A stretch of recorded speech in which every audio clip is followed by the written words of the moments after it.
इन सब पर भी बात करेंगे यहाँ पर, लेकिन अहम खबर आपको दें, आपको बताएं कि इब्रारुल हक की बतौर चेयरमैन हलाल अहमद तैनाती का हुक्म बदस्तूर मुअत्तल है। आइंदा समात 5 दिसंबर तक मुअत्तल कर दी गई है। इब्रारुल हक की तैनाती का नोटिफिकेशन मुअत्तल रहेगा। अदालत की जानिब से रिमार्क सामने आए हैं।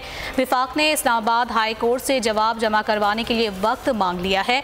इस्लामाबाद हाई कोर्ट के चीफ जस्टिस अतहर मिनुल्लाह ने केस की समाअत की है, जबकि अदालत ने जुमेरात तक फरीकैन को जवाब जमा कराने की हिदायत कर दी है। केस की मजीद समाअत 5 दिसंबर तक के लिए मुलतवी कर दी गई है। इस्लामाबाद हाई कोर्ट ने चीफ जस्टिस अतहर मिनुल्लाह ने यह समाअत की है।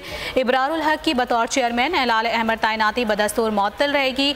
ये उनकी जानिब से रिमार्क्स दिए गए हैं, जबकि समाअत को 5 दिसंबर तक के लिए मुलतवी कर दिया गया है। आइंदा समाअत तक तैनाती का नोटिफिकेशन मुअत्तल रहेगा। अदालत की जानिब से ये रिमार्क्स दिए गए हैं।